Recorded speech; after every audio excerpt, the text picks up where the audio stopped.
നമസ്കാരം. പണ്ട് കാലത്ത് എൻ്റെയൊക്കെ ചെറുപ്പത്തിൽ കേരളത്തിൽ വ്യാപകമായിട്ട് ഉണ്ടായിരുന്നത് കാളയിറച്ചിയാണ്.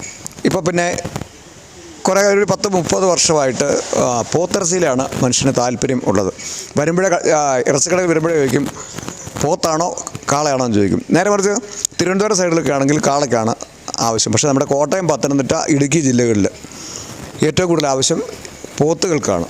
ഇപ്പം വലിയൊരു പോത്തിനെ നാളെ ശനിയാഴ്ച മുക്കൂട്ടുതറയിൽ അറക്കുകയാണ്. അപ്പോൾ പോത്തിനെ അറക്കുന്നതിനും അത്തരം കാര്യങ്ങളിലേക്കല്ല നമ്മൾ പോകുന്നത്. എന്നിരുന്നാലും സ്ഥിരമായിട്ട് മിക്ക കടകളിലും ഈ മുക്കൂട്ടുതറ സ്ഥലത്ത് ഒട്ടനവധി മുക്കൂട്ടുതറ എരുമേലി പ്രദേശങ്ങളായിട്ട് ഒട്ടനവധി കടകളുണ്ട്. എന്നിരുന്നാൽ പോലും ഇവിടെയുള്ള ഒരു കടയിൽ പേരെങ്ങനെ? എൻ്റെ പേര് സുനിൽ.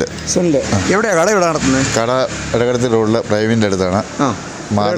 മാതാ ഗോൾഡ്. ചന്തയോട് ചേർന്ന് തന്നെയാണ്. ശരി. എന്താ ഇപ്പോൾ ഇനി ഒരു വീഡിയോയിലേക്ക് നമ്മൾ വരാനുള്ള സാഹചര്യം എന്ന് പറഞ്ഞു? ഞാൻ ഇത്രയും നാളെ ഇറച്ചി എടുത്ത് വിൽക്കുകയായിരുന്നു. അത് കഴിഞ്ഞപ്പോൾ തന്നെ എടുക്കുന്ന എവിടുന്ന അങ്ങനെ ഇറച്ചി ഇവിടെ ഇടകടത്തിൽ നിന്ന് അങ്ങനെ സ്ഥലങ്ങളിൽ എടുക്കുമായിരുന്നു. അത് കഴിഞ്ഞപ്പോൾ തന്നെ പോത്തിനെ വെട്ടി വിൽക്കണമെന്ന് തോന്നി. പുതിയ കടയൊക്കെ വന്നു കഴിഞ്ഞപ്പോൾ തന്നെ അതുകൊണ്ട് തുടങ്ങിയതാണ്. ഈ പണ്ട് കാലത്ത് നമ്മുടെ നാട്ടിൽ എൻ്റെയൊക്കെ ചെറുപ്പത്തിൽ ഞാൻ ഓർക്കുന്നു കാളയായിരുന്നു കൂടുതൽ താല്പര്യം ഉണ്ടായിരുന്നത്. ഇപ്പം ആ ഒരു ട്രെൻഡ് മാറിയിട്ട്, ട്രെൻഡല്ല, ആ ഒരു അഭിരുചി മാറിയിട്ട് ഇപ്പം വരുമ്പോഴേ ചോദിക്കും പോത്താണോ കാളയാണോ എന്ന് ചോദിക്കും. അങ്ങനെ ഒരു പ്രത്യേകതയുണ്ട് അല്ലേ? അപ്പോൾ അതുകൊണ്ടായിരിക്കും അതുകൊണ്ടാണ് അപ്പോൾ ഒരു വിശ്വാസത്തെ കാണിക്കാൻ വേണ്ടി. അപ്പോൾ ആ പോത്ത് നമ്മുടെ പുറകിൽ തന്നെയുണ്ട്. പിന്നെ ഇത് എവിടുന്നാണ് മേടിച്ചത്? ഇത് കൊടുകുത്തി. കൊടുകുത്തി. എത്ര രൂപയായി ഈ പോത്തിന്? ഇതിന് 58,000 രൂപയോ? അപ്പോൾ 1 ലക്ഷം രൂപ അടുത്തായല്ലോ. 1 ലക്ഷത്തിന് 40,000 രൂപയുടെ കുറവുള്ളല്ലോ. ഇനി ഇതുകൂടെ ഇതിനെങ്ങനെ കൊണ്ടുവരുന്നത്? ഇതിനെ നമ്മൾ ഇവിടുന്ന് ഒരു പിക്കപ്പ് വിളിച്ച് കൊണ്ടുവരും. ആ കൂലിയും കൊടുക്കണം അല്ലേ? അപ്പോൾ നല്ലൊരു തുകയാവും അല്ലേ?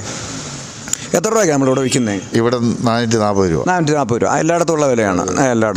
അപ്പോൾ കൃത്യമായിട്ട് പോത്തിനെ തന്നെ കൊടുക്കും. അപ്പോൾ അതിന് സ്ഥിരമായിട്ട് അങ്ങനെ തീരുമാനം എടുത്തിട്ടുണ്ടോ? ഇനി മുതൽ സ്ഥിരമായിട്ട് പോത്തിനെ കൊടുക്കാൻ തീരുമാനിച്ചിട്ടുണ്ട്. സംശയമുള്ളവർക്ക് ഇവിടെ വന്ന് നോക്കാം. മുക്കൂട്ടുതറ ഇടകടത്തി റോഡിൽ ആണ് ഇത് ഉള്ളത്. മുക്കൂട്ടുതറ ചന്തയോട് ചേർന്ന് തന്നെയാണ് അല്ലേ?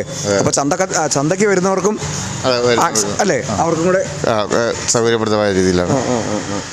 ഇതിനെ നാളെ ശനിയും ഞായറും വെട്ടാനാണ് ഉദ്ദേശിക്കുന്നത്.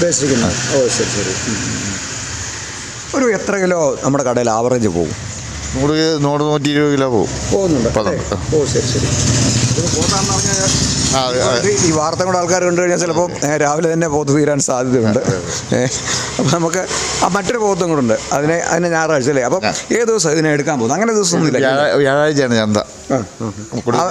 ആവശ്യത്തിന് വെള്ളം ഭക്ഷണം കൊടുത്തു നിർത്തും. എന്നാ കൊടുക്കുന്നത്?